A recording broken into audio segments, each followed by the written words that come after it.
Halo, Assalamualaikum warahmatullahi wabarakatuh. Waalaikumsalam. Waalaikumsalam.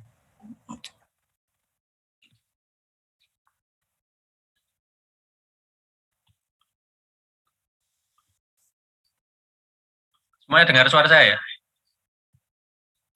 Dengar, Pak. Oh ya. Oke, kita mulai. Jadi saat ini kita akan membahas tentang salah satu komponen penting di dalam komunikasi client server, yaitu tentang penerapan protokol keamanan dalam kaitannya dengan secure communication. Ya, saya akan share screen dari slide yang dibuat oleh slide yang saya gunakan ini adalah dari Universitas of Berkeley ya.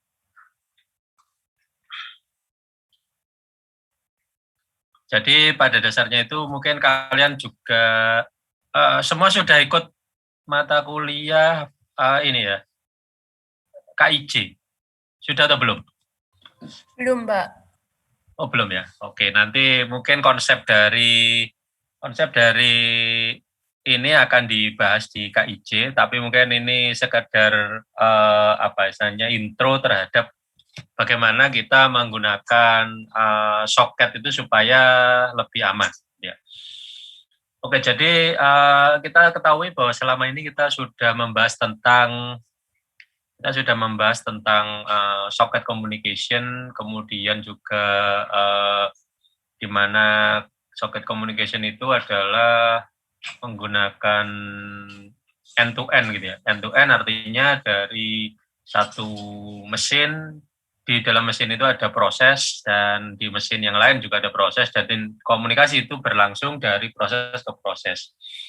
Nah, yang disebut end to end adalah dari proses ke proses itu. Proses yang berada di komputer yang satu dengan komputer yang di komputer yang lain. Sebentar, saya join dengan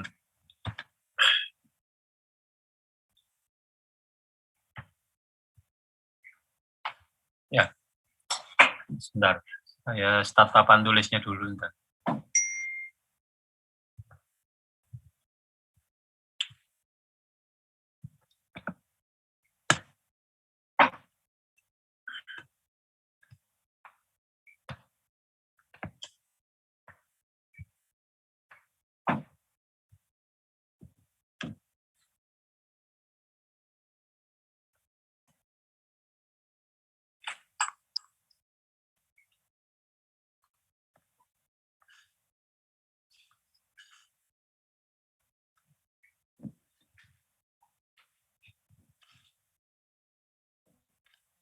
Oke, jadi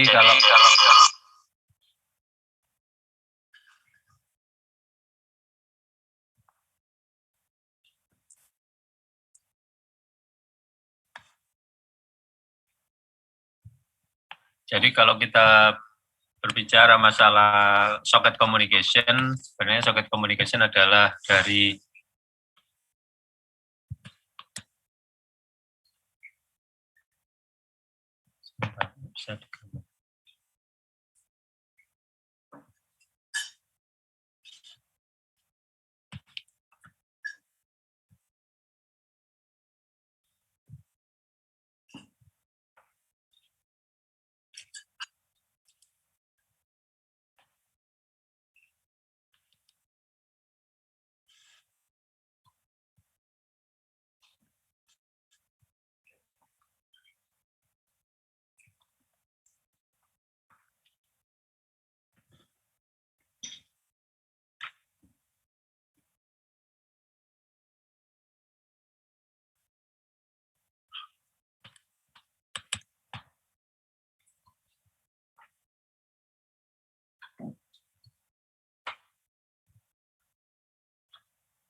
Tunggu sebentar.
Oke, kita ulangi. Jadi secara end-to-end maka ada kalau kita bicara masalah mesin, ya, mesin terhubung dengan interface jaringan. Kemudian di sini ada internet, ya.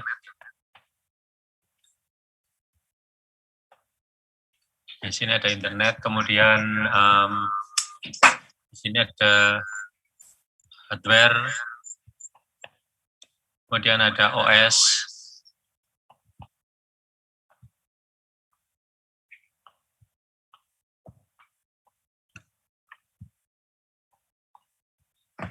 nah kemudian kita ada proses di sini yang berkomunikasi dengan proses yang ada di sini.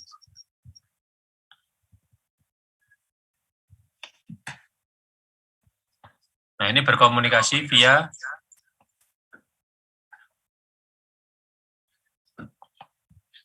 jaringan. Nah, inilah yang kita lakukan gitu ya. Kita lakukan selama ini, yaitu kita memaintain bagaimana kita membuat soket untuk komunikasi dari sebuah proses program kita di Python. Kita membuat soket ke situ, kemudian kita hubungkan dengan soket yang lain, di mana di sisi yang satunya itu adalah server. Nah, saya ulangi lagi bahwa ada klien, ada proses yang role-nya sebagai klien, dan ada proses yang role-nya sebagai server. Server adalah proses yang sifatnya adalah standby dan menunggu.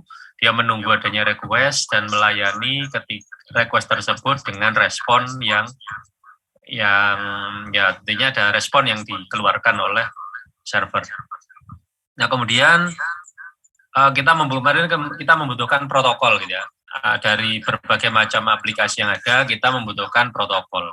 Tergantung dari jenis aplikasinya. Kalau kita menggunakannya untuk chatting, maka kita menggunakan protokol chatting. Kalau kita menggunakan untuk informasi, kita bisa menggunakan protokol web atau protokol-protokol yang lain. Nah, tapi kita nanti fokusnya adalah ke web gitu ya. Nah, kalau kita menggunakan ini, kita tentu saja ada aliran informasi dari P1 menuju ke P1 yang di server.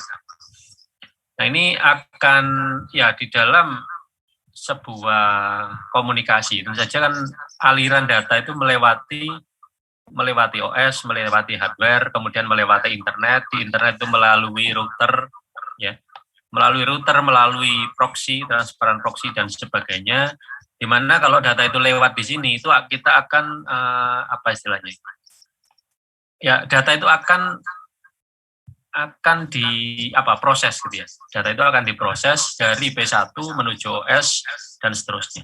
Nah, karena data ini dikirim dalam bentuk yang plain, artinya adalah bahwa data itu dienkapsulasi dalam bentuk di-encode dalam bentuk binary, namun bentuknya itu tidak terenkripsi. Nah, sehingga memungkinkan adanya apa di sini? Penyadapan di sini, yang kita sebut dengan passive attack. Passive attack artinya apa? Penyadapan itu adalah kita seseorang yang berada di posisi sini atau berada di posisi sini gitu ya, orang lain yang mungkin ada di server gitu akan memungkinkan untuk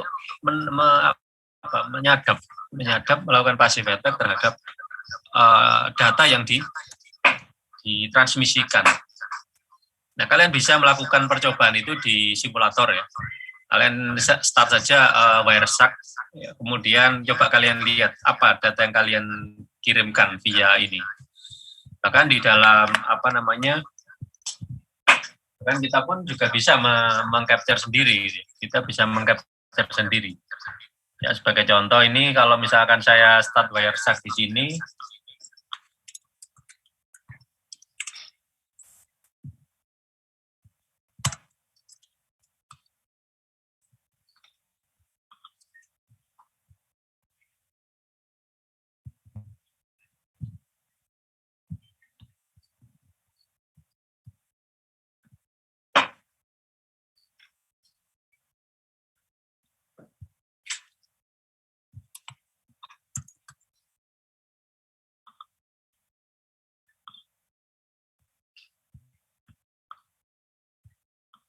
ya misalnya saya start Wireshark di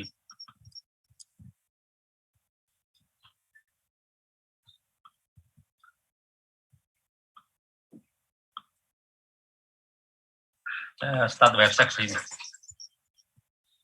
Nah, di sini kita bisa terlihat sini bahwa kebetulan ini di interface WiFi saya di sini. Interface WiFi saya ini akan terlihat bahwa ada komunikasi antara dua proses di sini. Antara dua proses di mana source-nya adalah IP ini, destinasinya ini. Portnya berapa? Portnya kita bisa lihat di sini. Misalkan kita pilih di sini ya. Kita pilih di situ, ini adalah protokol UDP dengan port asalnya, destination portnya adalah, SRC portnya 8801 ya. Source portnya, destination portnya adalah 57437.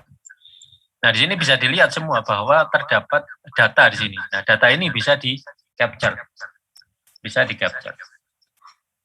Sebagai contoh, misalkan saya mau mengakses ke ini ya. Misalkan saya start sebuah web server ya. Mungkin kita bisa menggunakan yang PyCharm. Sebentar.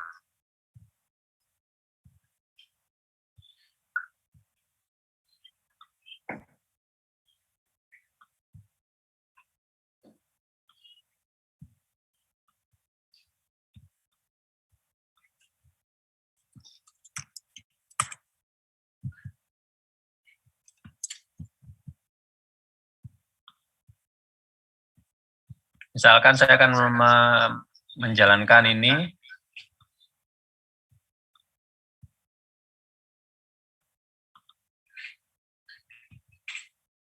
Ya, kita lihat di program yang kemarin ini, web server ya.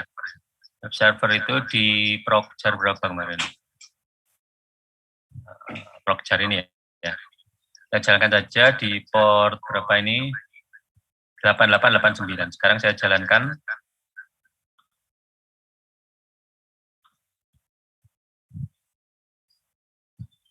Nah, ini dijalankan, kemudian saya buka browser ya. Saya buka browser, saya mengakses ke saya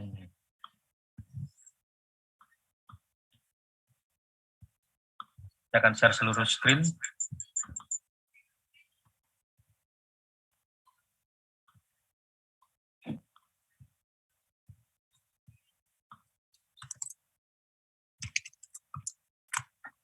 Oke, ini adalah web server percobaan. Ini adalah yang kita start di sini. Ini kan ada di sini. Nah, sekarang coba kita sekarang akan kita capture ya. Kita capture di interface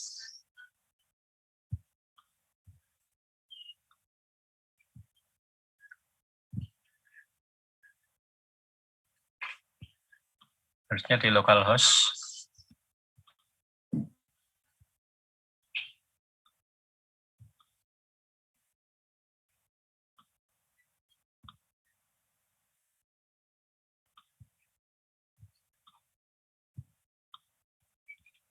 Coba sekarang di reload.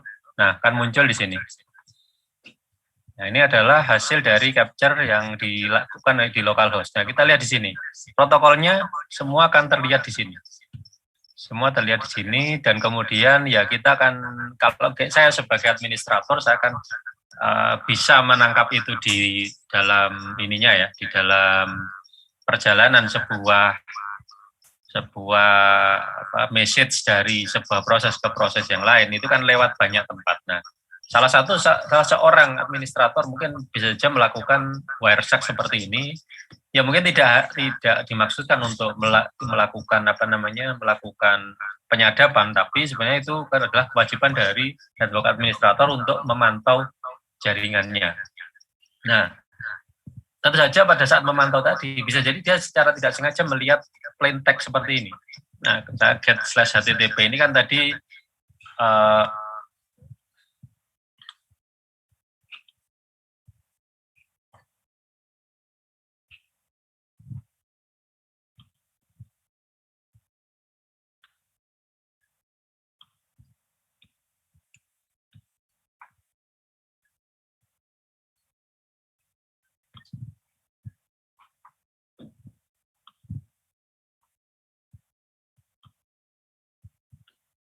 ya keluarnya kan seperti ini, get http localhost dan seterusnya. Ini kan sama persis dengan apa yang kita lihat di sini. Apa yang kita lihat di sini itu sama persis dengan yang ada di wireshark ini.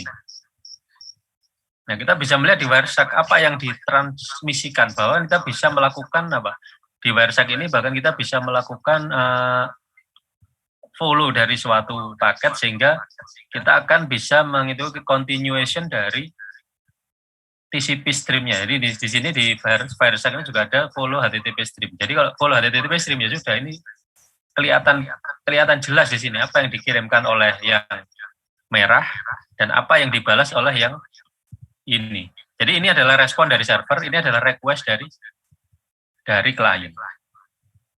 Misalkan saya akan melakukan CWRL pakai klien ya, CLI ini. CLI di sini ke localhost 8889. TTP localhost 8889. Ya, keluarnya kan ini adalah web server percobaan. Sama juga di situ, bahwa itu akan terlihat, ya akan terlihat nantinya di situ. Nah, ini yang terakhir tadi, kalau kita follow, ya kalau kita follow di sini ya udah kelihatan yang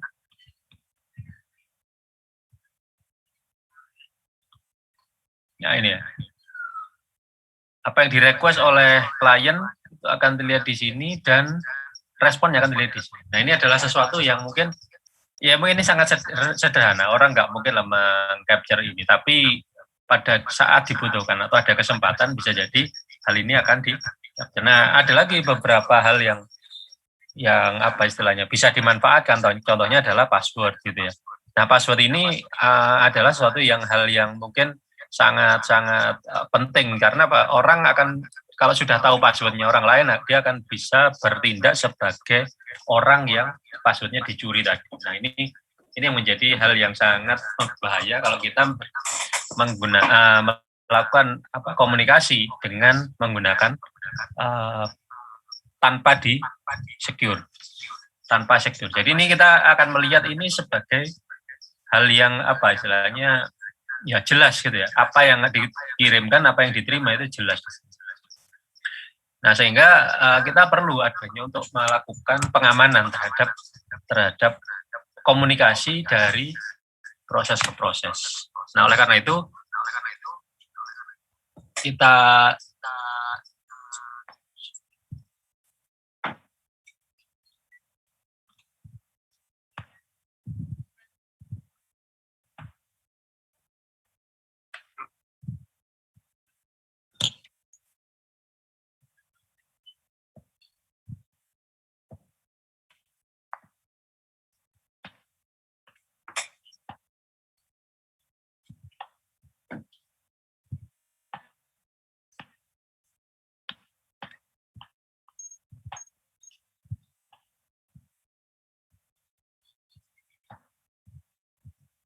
Jadi kalau ini berhasil di-capture oleh Wireshark di salah satu tempat saja. Jadi kalau tadi saya capture itu berada di sini, di levelnya OS gitu ya. Saya menggunakan aplikasi di sini namanya Wireshark untuk melihat apa transmisi yang dilakukan dari proses ini ke proses lain. Dan prosesnya kan kebetulan antar di dalam komputer yang sama. Jadi kalau ini di sini lewat OS, kemudian di sini di capture oleh Wireshark.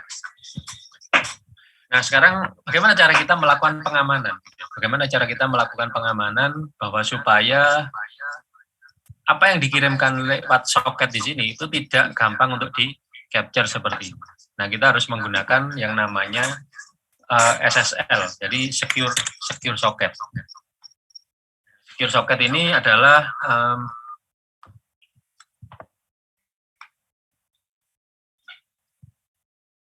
secure socket adalah sebuah fasilitas yang sudah disediakan gitu ya oleh, saya kira itu semua bahasa pemrograman sudah menyediakan itu, dan difasilitasi oleh library yang kita kenal itu dengan nama OpenSSL. Jadi OpenSSL itu adalah suatu library yang memang disediakan untuk mengamankan komunikasi soket.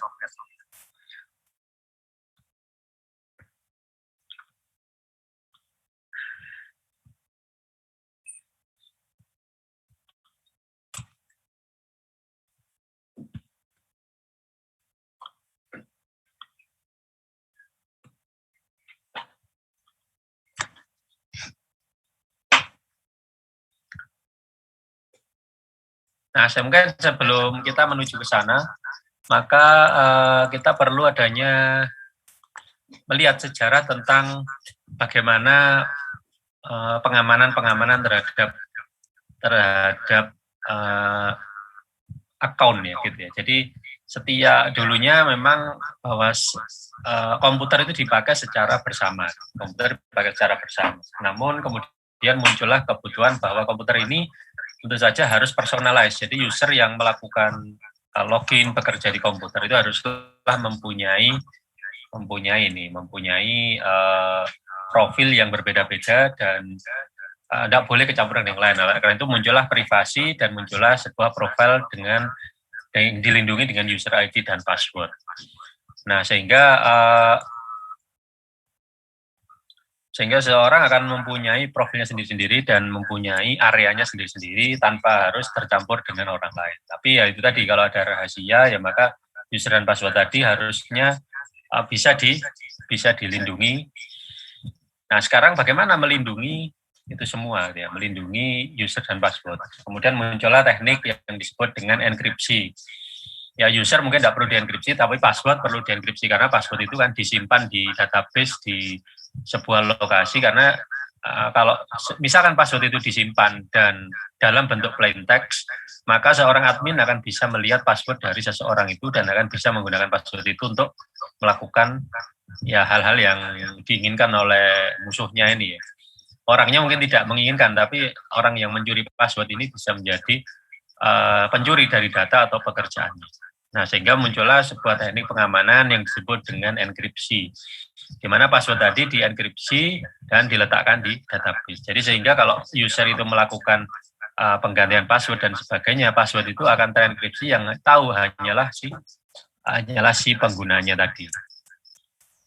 Nah, mungkin untuk pengamanan ini, algoritma apa yang digunakan untuk melakukan pengamanan ini kalian bisa dapatkan di mata kuliah KIJ ya, tentang enkripsi. Oke, kita bahas yang relevan dengan ini, yang relevan dengan soket gitu ya.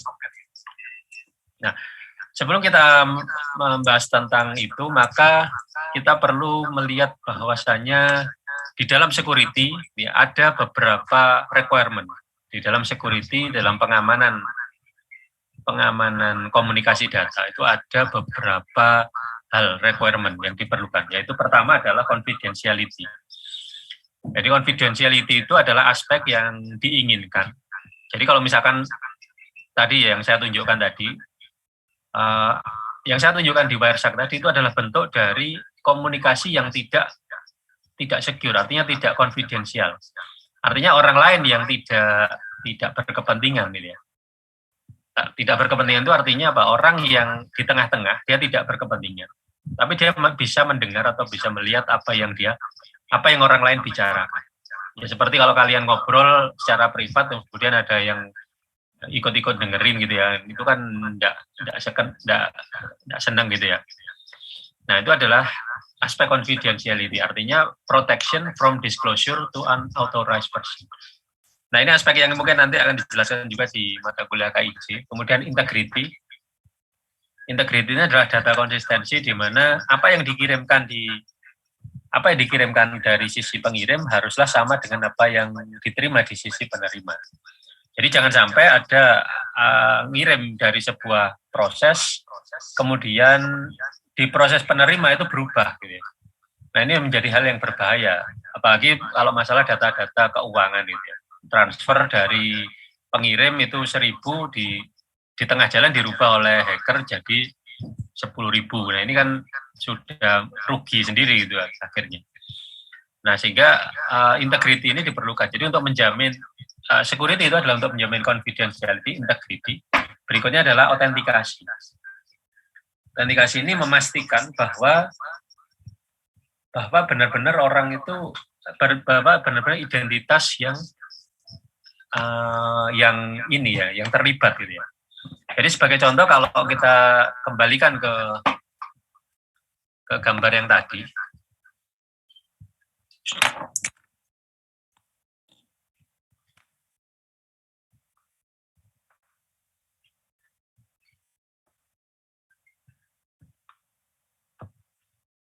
Hilang. Ini gimana biar nggak hilang ini? Oke. Jadi kalau misalkan ada hal seperti ini ya, ada proses 1, proses 2 di server. Ini benar-benar autentikasi, itu artinya P1 sama P2 ini berkomunikasi dan tidak ada P lain yang bisa melakukan ini, pengiriman. Tidak boleh ada di sini. Jadi misalkan ada P3, mau ikut-ikut ngirim, tidak boleh. Jadi itu yang disebut dengan autentikasi, artinya apa? Bahwa benar-benar P1 dan P2 di sini yang berkomunikasi. Jangan sampai ada P3 yang ikut-ikut untuk memasukkan data ke sini, melakukan injek. Ini sudah masuk ke kategori active attack. Kalau di dalam KIJ disebut dengan active attack. Karena dia berusaha mengubah data di sini. Atau dia tidak boleh melakukan penyadapan gitu ya. Ya, jadi hanya pihak-pihak yang terautentikasi yang boleh melakukan penulisan ke selang ini, ke soket ini, atau berhak membaca dari soket. Itu hanyalah proses yang memang dimaksud itu, yaitu P1 dan berkomunikasi dengan P2. Nah ini berarti harus diautentikasi gitu ya, bahwa ini benar-benar P2 dan ini adalah benar-benar P1. Kita kembali ke layar yang tadi. Berikutnya adalah assurance, autentikasi, kemudian ada non-repudiation. Non-repudiation itu adalah sebuah aspek di mana memastikan bahwa orang itu adalah benar-benar bermaksud untuk melakukan komunikasi. Ditandai dengan apa? Ditandai dengan sebuah adanya key gitu ya. Adanya key yang memang dimaksudkan untuk itu. Jadi orang-orang benar bermaksud untuk melakukan komunikasi. Dan karena apa? Karena tanpa key itu dia tidak akan bisa melakukan komunikasi. Jadi kalau memang dia benar-benar menggunakan key tersebut, dia adalah benar-benar orang yang ingin berkomunikasi. Kemudian yang terakhir adalah otorisasi, yaitu identitas yang dikomunikasikan dengan akses dari policy grant dan right dari atau hak untuk melakukan action. Jadi setelah ada P1 dan P2 tadi, maka ya apa yang dilakukan setelah autentikasi, otorisasi itu boleh nulis atau hanya boleh baca dan sebagainya. Ya jadi inilah aspek-aspek yang harus disediakan gitu ya dalam komunikasi data antar sistem. Nah di sini kita akan berkenalan dengan istilah enkripsi. Jadi enkripsi dan dekripsi. Jadi encryption ini Enkripsi itu adalah translasi dari plain text menjadi ciphertext gitu ya. Artinya ciphertext itu adalah teks yang dari plain menjadi sebuah teks yang tidak bisa tidak kalau dibaca itu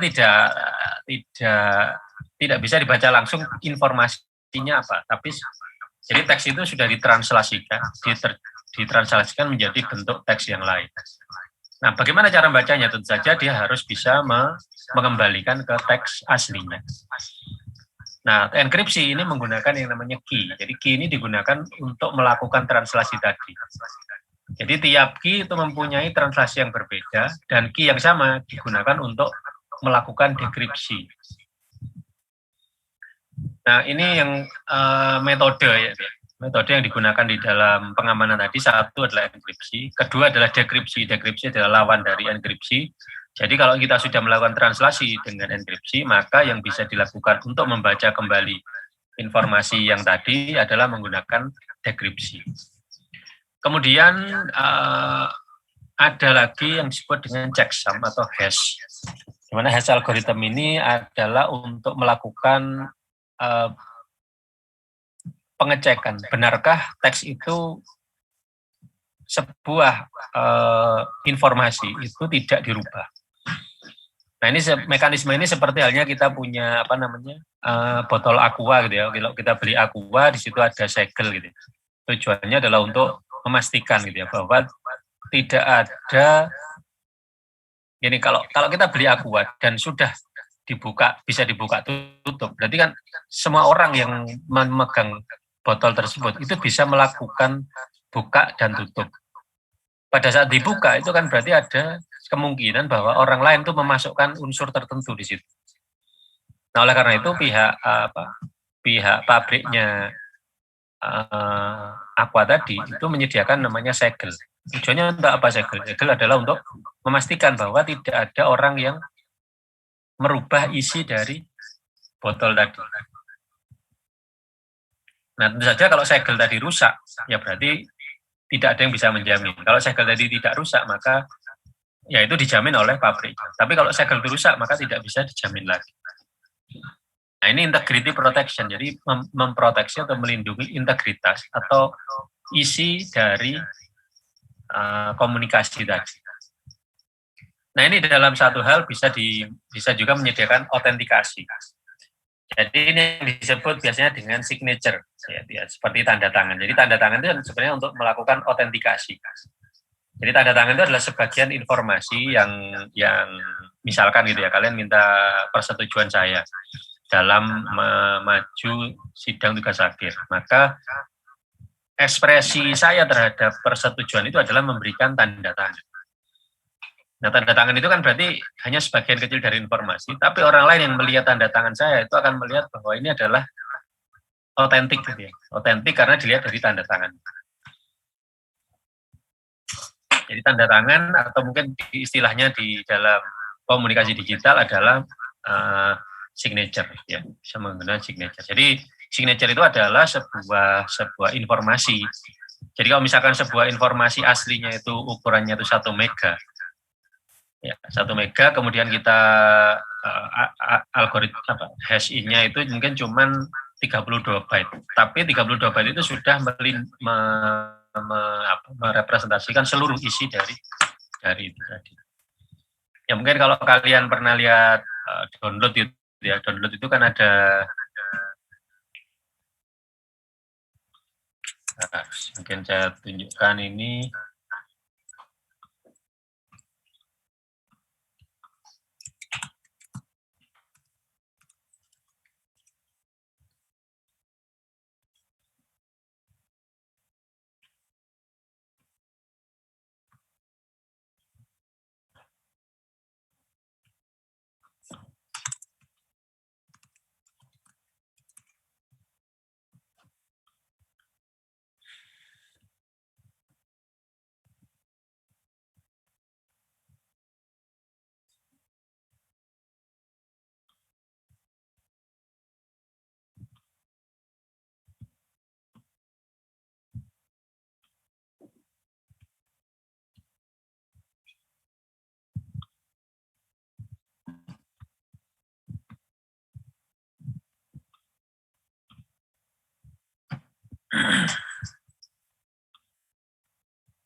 Ya mungkin kalian bisa lihat sendiri kalian cari aja di mana namanya di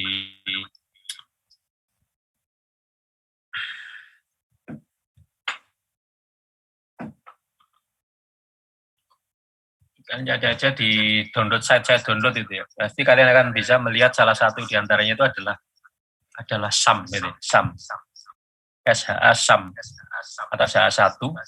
Nah, itu sebenarnya adalah untuk melakukan pengecekan. Benarkah bahwa binary yang kalian download itu tidak dirubah?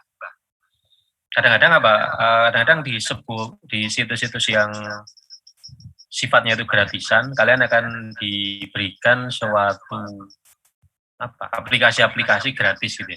Excel gitu. Kalian bisa mendownload kapan saja, di mana saja dengan mudah tanpa autentikasi dan sebagainya. Tapi itu sebenarnya mengandung sesuatu yang harus dicurigai. Karena apa? Excel itu gampang diinjak dengan virus, dengan keylogger misalkan gitu ya. Kalau kalian download itu, kalian jalankan. Nah, nanti di komputer kalian itu akan ada keylogger. Keylogger itu apa? Keylogger itu untuk melakukan capture apa yang kalian ketikkan di keyboard dan dikirimkan ke server di sebuah tidak tahu di mana gitu. Karena apa? Karena dia menyediakan software yang sudah diinjek. Nah, tentu saja kalau kita ingin mengetahui benarkah software ini asli dari, dan bisa jadi gitu ya, saya nge-share sebuah installer gitu ya. Nah, sekarang pertanyaan adalah apakah software tadi itu otentik? Artinya otentik itu adalah bahwa software ini sudah dirubah atau enggak. Nanti kita harus ngecek dengan SAM atau hash dari aslinya gitu ya, dari software aslinya. Software aslinya SAM-nya segini. Software aslinya itu biasanya bisa dilihat di situs download asli dari ininya ya, dari penyedianya. Nah, tapi kalau disediakan oleh site lain, nah ini perlu dicek, benarkah hash-nya itu sama enggak? Kalau hash-nya beda, nah ini perlu dicurigai. Berarti ini bisa jadi ada perubahan konten. Ya, kalau perubahan konten berarti bisa jadi ada sesuatu yang dimasukkan. Entah iklan, entah apa. Gitu. Kemudian terakhir adalah digital signature. Nah, digital signature ini menyediakan autentikasi, proteksi integritas, dan non-repudiation. Dan ini nanti merupakan sebuah infrastruktur gitu ya. Infrastruktur di mana banyak komponen yang terlibat di situ. Nah, sekarang kita membicarakan tentang key gitu ya. Key di dalam pengamanan data itu ada dua jenis key. Ya, yang pertama adalah symmetric key. Jadi symmetric key ini adalah sesuatu yang di-encrypt itu akan sesuatu yang di-encrypt dengan sebuah key. Maka key untuk mendecrypt atau mengembalikan ke bentuk plain text itu sama dengan waktu untuk mengencrypt.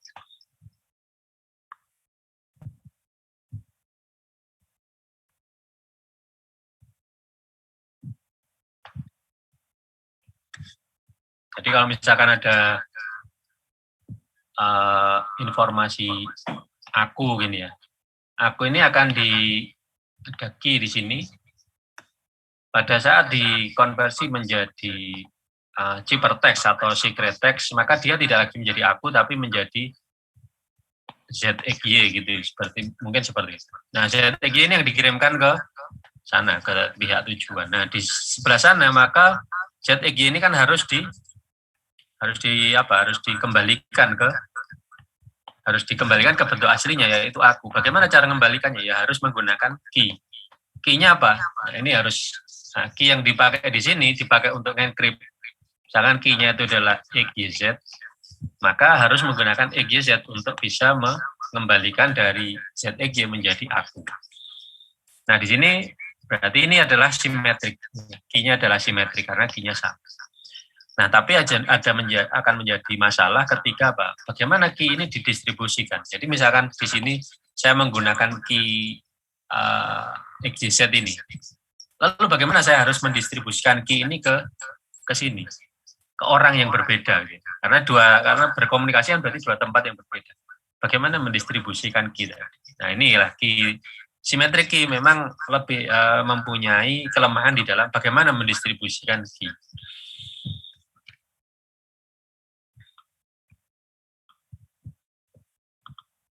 Nah, kemudian berikutnya adalah public atau private key. Ini menggunakan sistem menggunakan metode yang disebut dengan penggunaan bilangan ganjil, penggunaan faktorisasi, di mana kalau pada saat kita melakukan enkripsi dan dekripsi itu menggunakan kunci yang berbeda.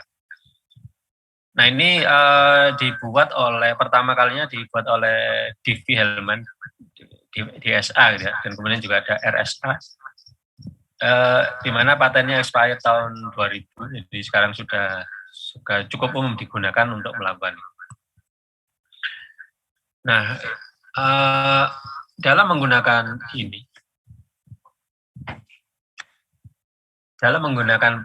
private key dan public key, maka seseorang akan mempunyai yang namanya private key. Ya, seseorang akan mempunyai satu pasang key. Jadi orang ini mempunyai key, anggap aja namanya X gitu ya. Maka X ini dia akan mempunyai pasangan X-nya.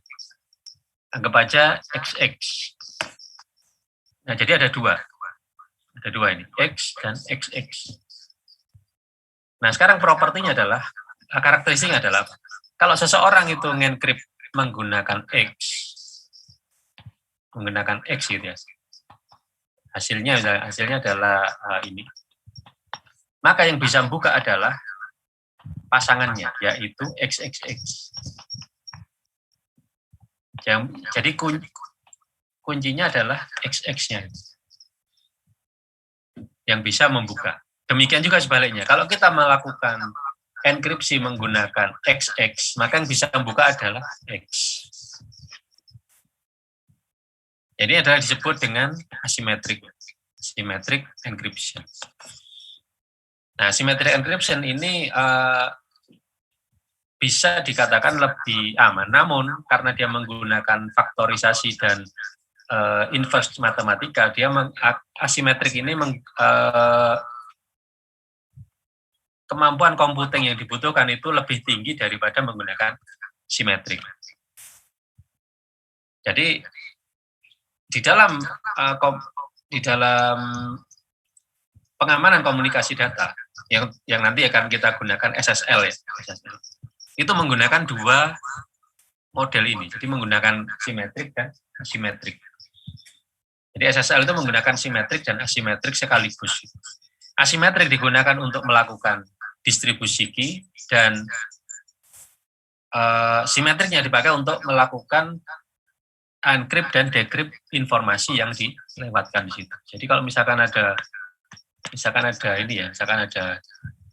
informasi dari proses A ke B di sini, maka dari A ini akan mengencrypt datanya menggunakan kunci, misalkan kuncinya adalah 1, 2, 3 gitu ya. Nah, B ini juga harus buka pakai 1, 2, 3. Tapi bagaimana mendistribusikan 1, 2, 3 dari sisi sini ke sisi sini adalah menggunakan private dan public key. Nah, itu nanti kan bisa kita lihat di bagaimana SSL bekerja. Gitu ya. Jadi nanti kita akan mengenal yang namanya certificate, mengenal yang namanya public key dan private key. Jadi asimetrik itu nanti akan dikenal yang namanya adanya public key dan private key. Nah, private key itu adalah sesuatu yang disimpan di sisi usernya, sedangkan public itu yang diumumkan ke orang lain, ke pihak lain. Pada umumnya public key ini akan disimpan dalam bentuk digital certificate. Jadi mungkin kalau kalian itu pernah mendengar namanya sertifikat yang disediakan oleh DigiCert, VeriSign, dan sebagainya, itu adalah public key. Ya, public key itu untuk direpresentasikan dalam bentuk digital sertifikat dengan format X509. Jadi X509 itu adalah sebuah standar dalam bagaimana menyajikan public key ke sistem gitu ya. Bagaimana memformat public key ke sistem itu menggunakan format X509 ini. Jadi X509 inilah yang standar X509 ini yang menjadi ininya. Mungkin kalian bisa cari sendiri X509 di internet, itu pasti banyak sekali. Isinya adalah digital, ya itu adalah digital certificate gitu ya. Digital certificate di mana isinya adalah public key. Nah, tentu saja public key harus mempunyai private key. Nah, private key ini bagaimana ya? Private key tentu saja tidak boleh disebarkan ke orang ya. Private key ini digunakan untuk melakukan decrypt terhadap signature atau terhadap komunikasi.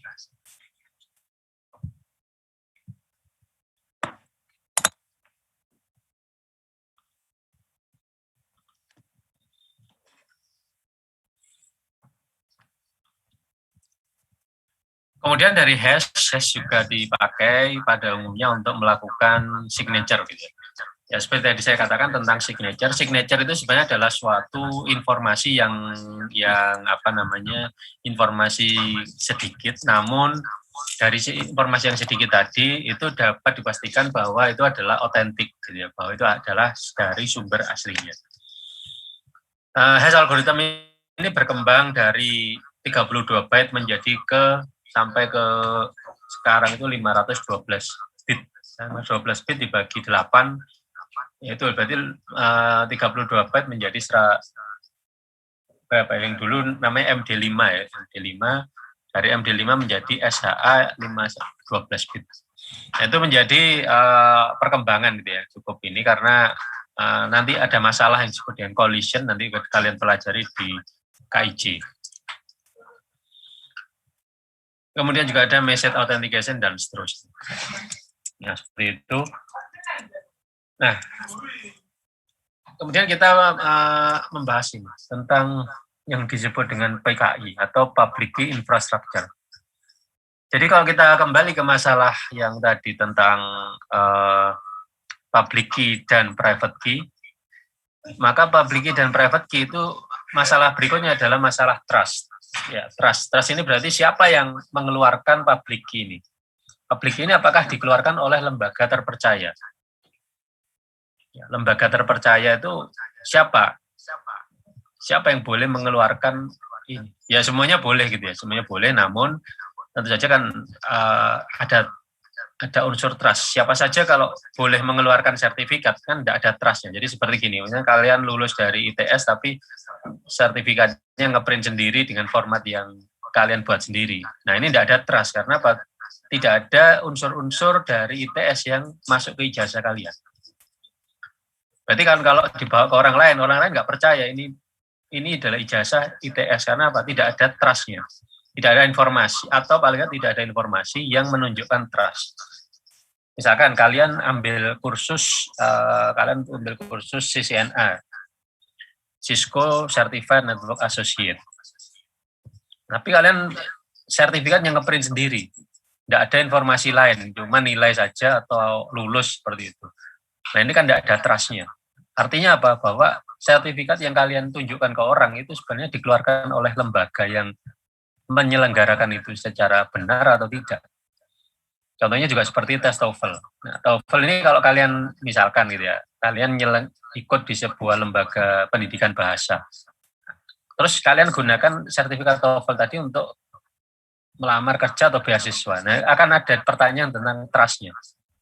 Apakah sertifikat tadi dikeluarkan oleh lembaga yang terpercaya? Nah, sama seperti ini.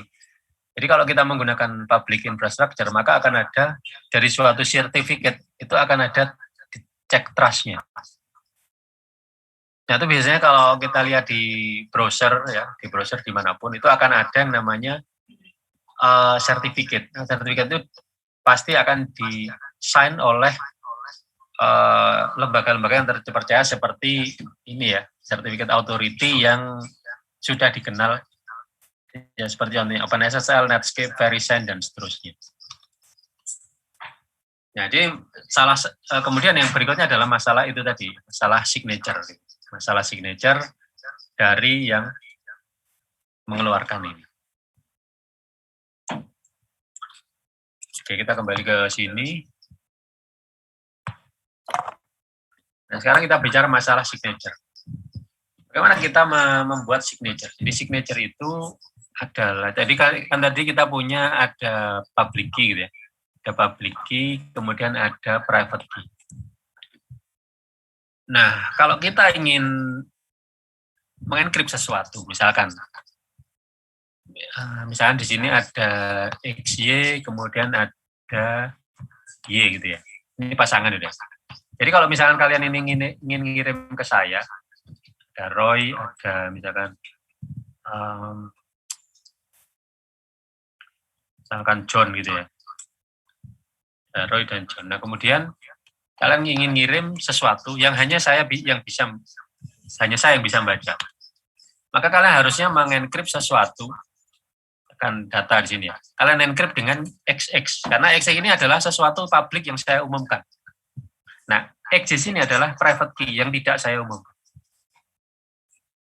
Berarti kalau kalian itu nge-encrypt sesuatu dengan X, yang bisa buka cuma saya, Roy. Dengan key saya sendiri, X. Itu adalah private key-nya. Jadi kalau kita nge-encrypt pakai public key, yang bisa buka adalah private key-nya. Demikian juga, kalau misalkan kalian nge-encrypt sesuatu pakai public key saya, kemudian jatuh ke tangannya John, maka John tadi akan mendekrypt dengan Y, tidak bisa. Karena Y ini bukan pasangannya XX.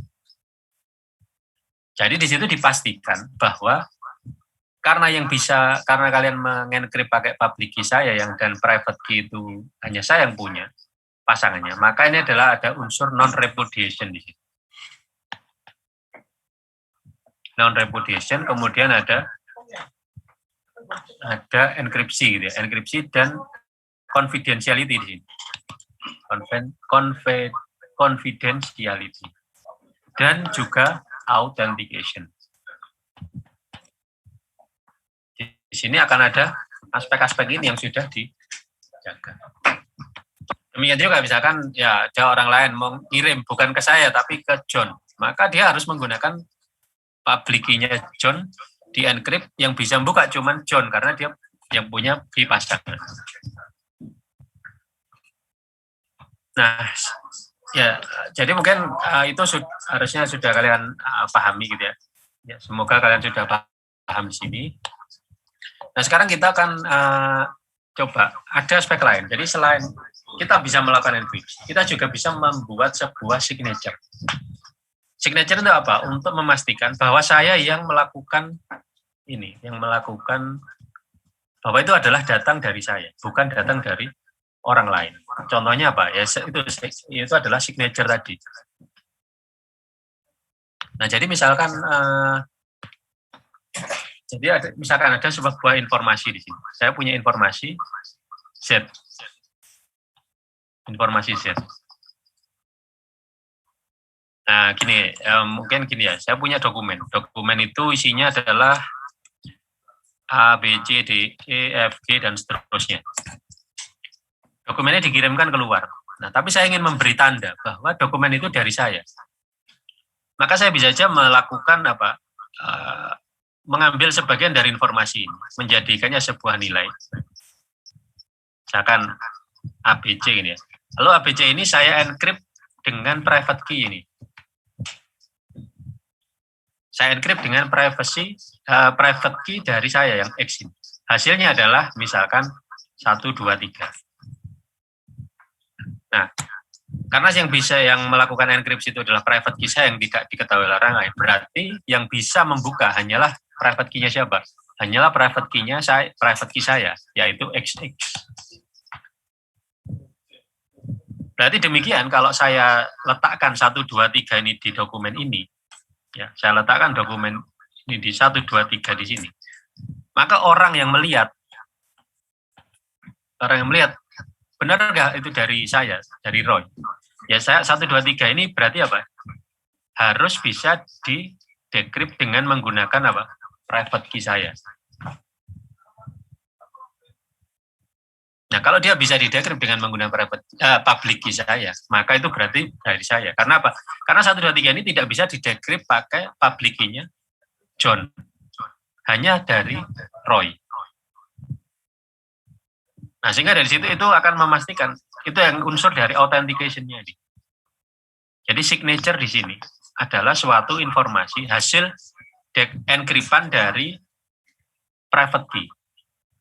Dan private key ini dianggap sebagai hasil enkriptan ini dianggap sah, dianggap otentik dari saya, dari Roy, karena yang bisa buka, yang bisa memverifikasi 1, 2, 3 ini, yang bisa mendekrip itu adalah public key. Di mana public key ini akan dibentuk, akan disajikan dalam digital certificate.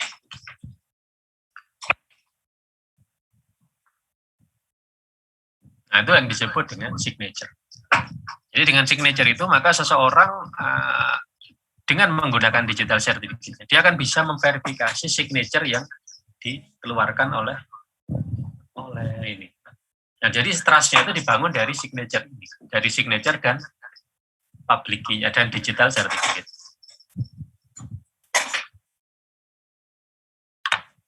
Oke, mungkin sampai di sini ada yang ditanyakan?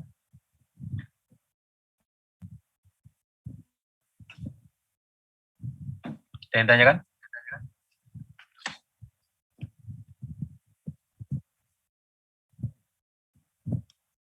Kami jalur. Belum, Pak. Apa? Belum, Pak. Oh, belum, oke. Oke, kita lanjut ke kita mungkin langsung lanjut aja ke ini. Jadi di dalam bahasa pemrograman itu semuanya sudah dilengkapi dengan yang namanya SSL gitu ya. Sudah dilengkapi dengan yang namanya SSL atau library. Ya, library yang digunakan untuk melakukan mengamankan itu tadi ya, mengamankan dan menyediakan unsur-unsur seperti itu. Mungkin kalian bisa buka di ya banyak site gitu ya yang bisa kita gunakan untuk belajar itu, apalagi dalam bahasa pemrograman. Kalau kita menggunakan Python maka banyak sekali ya. Jadi mungkin kalian cari aja di situ Python TLS atau Python SSL. Bahkan di Pythonnya sendiri ada nih, di Python RG sudah ada TLS atau SSL wrapper.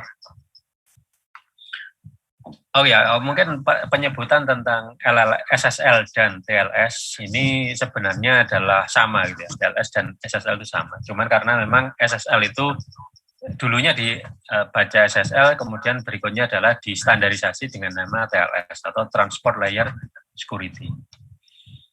Jadi ini SSL disediakan oleh banyak bahasa pemrograman. Tapi ini semua didukung oleh library atau suatu toolkit yang disebut oleh, yang mungkin kalau kalian baca di tutorial-tutorial itu, ini sangat berguna sekali di dalam hubungannya dengan digital certificate tadi, yaitu OpenSSL ini. Saya kira di semua itu pasti ada, di Linux, di Mac, semua sudah ada. Mungkin kalau kalian lihat di sini OpenSSL ya. Nah, ini adalah toolkitnya, gitu. Toolkit untuk mengenerate certificate, mengenerate private key dan sebagainya itu menggunakan OpenSSL ini. Nah, sekarang kita akan menggunakannya di program kita. Gitu. Ya, kalian bisa buka di Prokjar 5. Di situ sudah saya berikan contoh. Saya berikan contoh untuk melakukan bagaimana kita membuat suatu soket yang secure. Oke, di situ saya berikan di server thread HTTP secure gitu. Di situ akan ada, jadi saya ini tidak merubah banyak dari yang server thread HTTP. Tidak merubah banyak, hanya merubah sebagian saja. Di situ ada import SSL, yang paling penting ini, import SSL. Kemudian berikutnya adalah kita membuat suatu konteks, gitu, membuat suatu konteks. Gitu. Nah, konteks itu haruslah dilengkapi dengan sertifikat dan key-nya. Sertifikat dan key-nya. Jadi ada dua pasangan ini, key dan sertifikat. Nah, sekarang bagaimana kita melakukan ini? Kita tinggal menggunakan tools yang disediakan di sini. Kita mungkin kalian lihat di generate.txt. Nah, di situ ada OpenSSL, rec dan seterusnya. Nah, satu komen ini nanti kita akan bisa menghasilkan dua key. Ya, pertama adalah private key dan berikutnya adalah certificate-nya atau public key-nya. Kita akan lihat bagaimana public key-nya. Nah, public key itu disajikan dalam bentuk seperti ini. Ini adalah dalam bentuk, kan kalian baca lagi nanti di internet, nah, dalam bentuk PEM format. Privacy Enhanced Mail Format. Jadi format ini adalah binary yang di-encode dalam bentuk base 64 encode, ya, base 64 encoding. Dan di sini juga ada key juga sama, private key akan disajikan dalam bentuk PEM. Menjadinya adalah seperti ini. Jadi akan ada request. Kita menggunakan X509 sebagai public key infrastructure standard. Kemudian ada X509 sebagai certificate ya. Tapi kan kita akan sebut itu sebagai self sign karena ini karena kalau kita harus menggunakan sign certificate dari company, maka kita harus bayar sertifikat itu. Mungkin harganya sekitar hampir 20 juta untuk 3 tahun gitu. 3 tahun atau 2 tahun itu hampir 20 juta. Nah, ini kalau untuk perkuliahan ini mungkin saya akan menggunakan self-sign certificate saja di sini.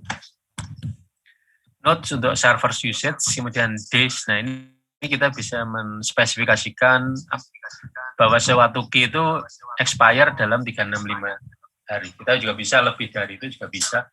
Yang penting adalah bahwa pada saat nanti expire, ini tidak akan bisa digunakan lagi. Jadi harus generate lagi.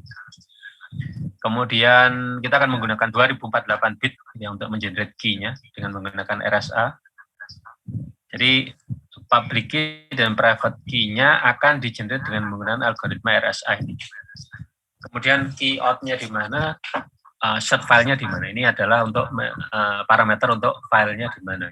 Jadi filenya itu hasilnya adalah di domain CRT dan domain key. Nah, sekarang kita akan menggunakannya di program sangat sederhana. Bagaimana cara menggunakannya adalah dengan menggunakan ini aja. SSL context protokol TLS server untuk server ya. Kemudian cert-nya atau sertifikatnya harus di-load juga di sini. Jadi cert file adalah CRT, key file adalah domain key. Sudah cukup ya. Sudah cukup. Kemudian kita akan wrapping, kita akan gunakan kontak SSL ini ke dalam soket yang kita gunakan. Jadi di sini kita sudah punya, mungkin bisa dilihat di sini, kita sudah punya yang namanya connection gitu ya. Kalau kita menjalankan server, kita akan mendapatkan connection pada saat ada user yang request socket ya, request socket. Maka akan ada yang namanya self connection. Nah, self connection ini kita akan wrap ke dalam bentuk secure. Nah, ini. Jadi self context wrap socket. Jadi self context itu di sini. Jadi kontak yang sudah kita configure dengan SSL tadi, kita gunakan untuk wrap, untuk membungkus connection, socket connection tadi, dan menghasilkan connection baru yang disebut dengan secure connection ini. Di variabel secure connection ini adalah menghasilkan suatu socket yang secure, ya, secure socket. Terus berikutnya bagaimana? Ya sudah, kita tinggal menggunakan secure connection ini untuk komunikasi read dan write dari socket tadi. Nah, jadi dengan seperti itu ya kita dengan cara yang sangat sederhana ini kita akan bisa menyediakan sarana berkomunikasi yang aman. Mungkin kita jalankan aja ya. Coba kita jalankan dan kita capture coba. Kita jalankan dan kita capture. Sekarang kita jalankan. Yang tadi kan yang kita jalankan adalah yang server thread HTTP ini ya. Coba kita jalankan lagi.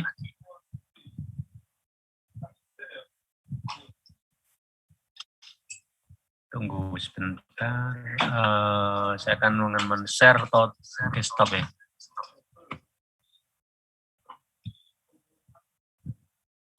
Nah, ini saya kembali ke web tadi ya, web. Localhost, download ya, sudah beroperasi. Nah, sekarang kita akan jalankan yang secure ya. Jadi port 8443.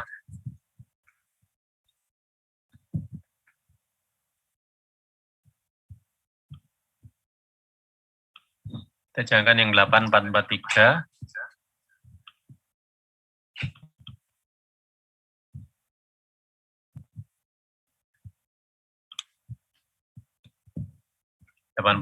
ini. Nah, ini secure. Nah, sekarang coba kita buka pakai web. Kalau kita jalankan sini, 889 tidak ada, 8443. Nah, ini akan menjadi problem site can be reached, air connection reset. Karena apa? Karena kita menggunakan protokol plain di sini ya, plain untuk mengakses ke port yang secure. Jadi kita gunakan HTTPS.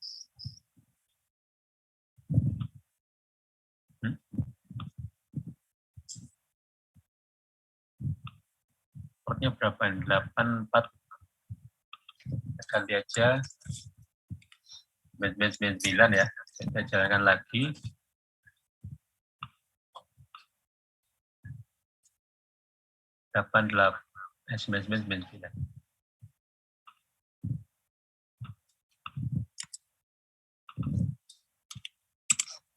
Nah, ini akan berkomunikasi dengan menggunakan protokol HTTPS atau HTTP yang secure. Kalau kita jalankan lagi, mungkin gunakan. Nah, di sini di Chrome dia tidak bisa meneruskan jika komunikasi itu dijalankan dalam mode HTTPS yang self-sign.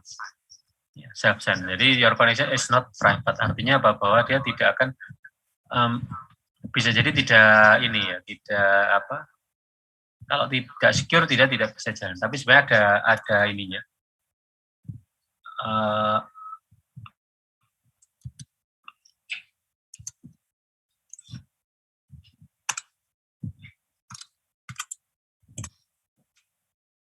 Jadi right click.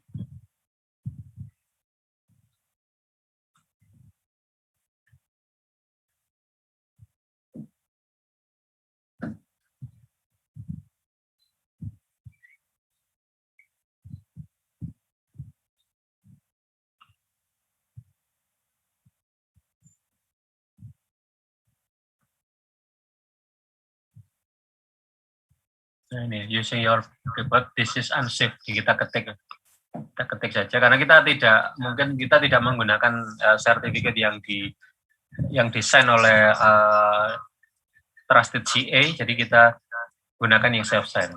Is unsafe. Nah, ini sudah menggunakan protokol HTTPS untuk mengakses ke 9999. Ya, jadi 999 dilakukan dengan secure. Nah, sekarang kita lihat di Wireshark ya. Kita coba capture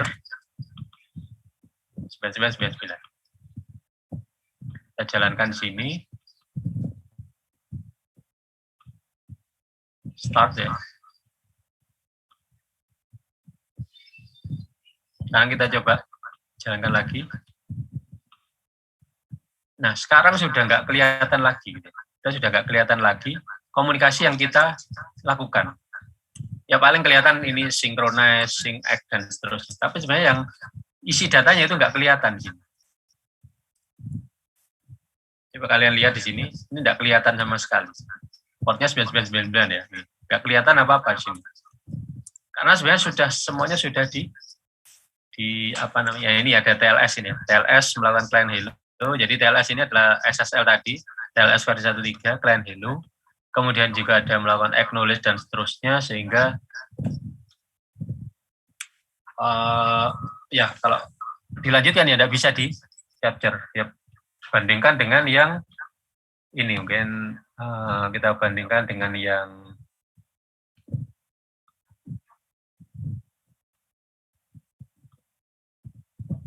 coba kita bandingkan dengan yang satunya tadi.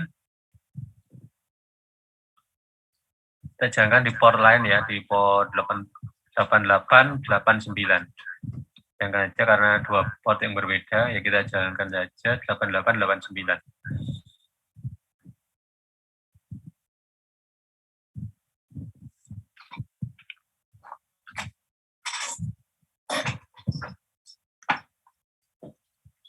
Bentar saya cas dulu.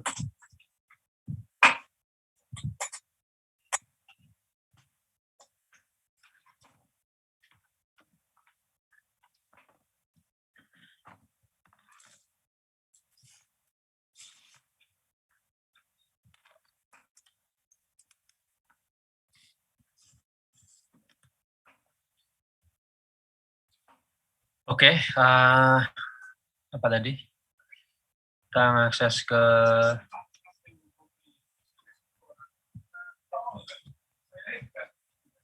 ini ya. Kita coba akses ke HTTP localhost 8889. Oke, percobaan. Kita sekarang lihat di mana? Lihat di Versak ya.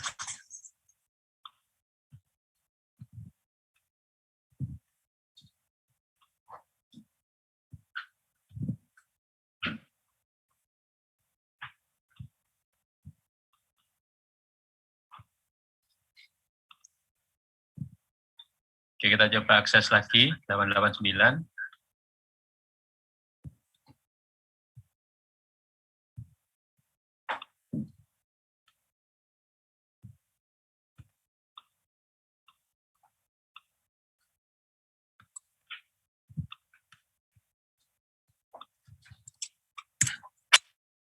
Nah, ini ya, HTTP yang ke 889 ini akan keluar di follow di HTTP stream keluar ini. Nah, sekarang kita coba capture yang ini 999. Kita lihat munculnya apa.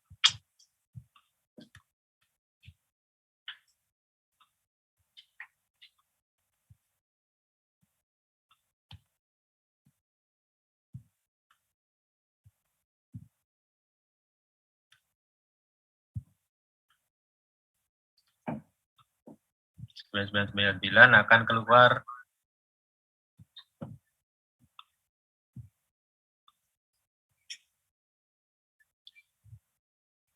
di TLS ini.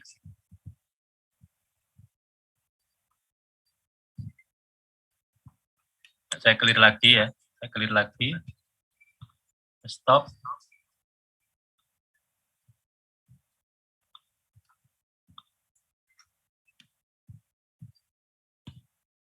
Saya coba jangan yang secure dulu ya. Nah, muncul ini.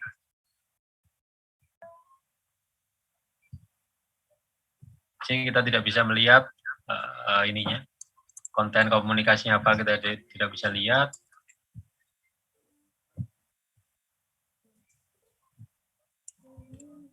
Server hello dan seterusnya ini adalah bagian dari protokol SSL ya. Protokol SSL dia melakukan pertukaran sertifikat dan seterusnya. Dan seterusnya nanti kita bahas di pertemuan yang lain nanti. Lalu kemudian kita coba clear lagi, kita jalankan yang non secure. Ini adalah yang non secure, kita bisa lihat di sini, data HTTP-nya bisa kelihatan, ya, bisa di-follow dan seterusnya, sehingga memungkinkan penyadapan.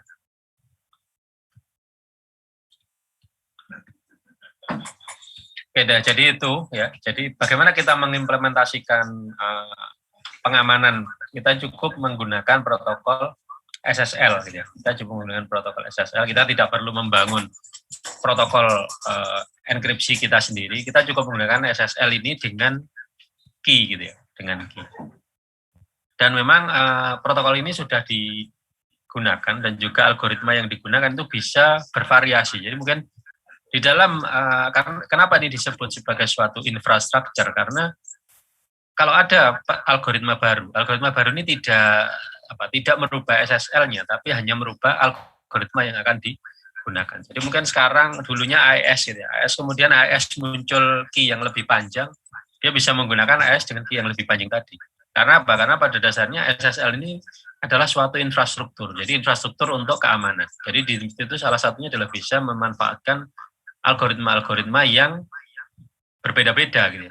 berbeda-beda. Tapi tentu saja algoritma itu haruslah sama. Apa yang digunakan untuk di sisi klien dan server harus sama. Tapi apakah algoritma yang digunakan itu akan bisa dinegosiasikan. Dinegosiasikan oleh klien dan server, antara proses server dan klien. Itu bisa dinegosiasikan. Nah, mungkin ada pertanyaan sampai sini?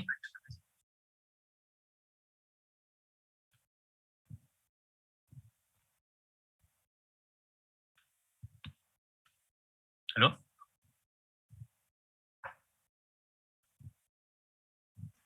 Belum, Pak. Oke, kalau gitu mungkin ya cukup dulu pertemuan hari ini. Kemarin saya berjanji akan memberikan tugas, namun belum saya lakukan. Ya mungkin nanti untuk ini kan sudah minggu ke berapa sekarang? Minggu ke, kalau di pertemuan ini adalah minggu ke 10 atau 11 ya. Tapi akan ada beberapa pertemuan di mana nanti kalian akan saya berikan kesempatan untuk mengerjakan tugas seperti yang kemarin dilakukan, tapi tugasnya berbeda, tugas kelompok, tapi lebih ke ini hubungannya nanti dengan proxy, materi tentang proxy di minggu depan. Jadi mungkin minggu depan lah yang kita inikan ya, tugasnya mungkin berikan minggu depan. Minggu depan kita akan membahas tentang proxy. Jadi kita menggunakan socket connection untuk studi kasus yang lain, yaitu menggunakan untuk proxy. Gitu. Oke, kalau gitu, kalau nggak ada pertanyaan, ya mungkin saya akhiri dulu. Jadi pada dasarnya saya summary-kan dari pertemuan kali ini adalah kita tadi sudah membahas tentang bagaimana sedikit tentang prinsip kerja dari PKI, Public Infrastructure, Digital Signature, dan Asymmetric Encryption tadi gitu ya. Dan juga bagaimana kita menerapkannya di dalam socket. Jadi mungkin nanti kalau kalian berkecimpung dalam pemrograman ini dan harus membuat sistem di mana itu menggunakan socket, memang tidak semua kasus itu harus menggunakan secure. Ya mungkin ada yang hanya menggunakan socket communication itu hanya untuk melakukan apa istilahnya, ya info pengecekan saja, itu mungkin tidak perlu yang secure. Tapi kalau sudah berhubungan dengan informasi, mungkin itu baru diperlukan. Namun sekarang ini semua juga, contohnya seperti Google sudah melakukan enforce terhadap penggunaan SSL gitu ya, di dalam kaitannya dengan dalam apapun. Jadi mungkin ya tidak ada salahnya karena memang komputasi untuk melakukan enkripsi dan dekripsi itu sudah mulai bisa dilakukan oleh hampir semua jenis komputer. Mungkin kalau kaitannya dengan 10 tahun yang lalu mungkin masih berat. Tapi sekarang hal itu sudah menjadi umum dilakukan, bahkan browser pun juga HTTPS everywhere gitu. HTTPS everywhere, sehingga tentu saja bukan alasan untuk tidak menggunakan secure socket. Kalau kita menggunakan secure socket pada HTTP itu disebut dengan HTTPS, tapi juga tidak menutup kemungkinan di komunikasi yang lain kita menggunakan yang secure tadi. Oke, kalau gitu saya akhiri dulu. Assalamualaikum warahmatullahi wabarakatuh.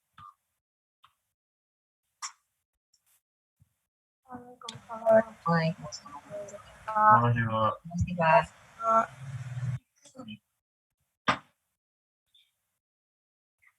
Terima kasih, Pak. Terima kasih, Pak.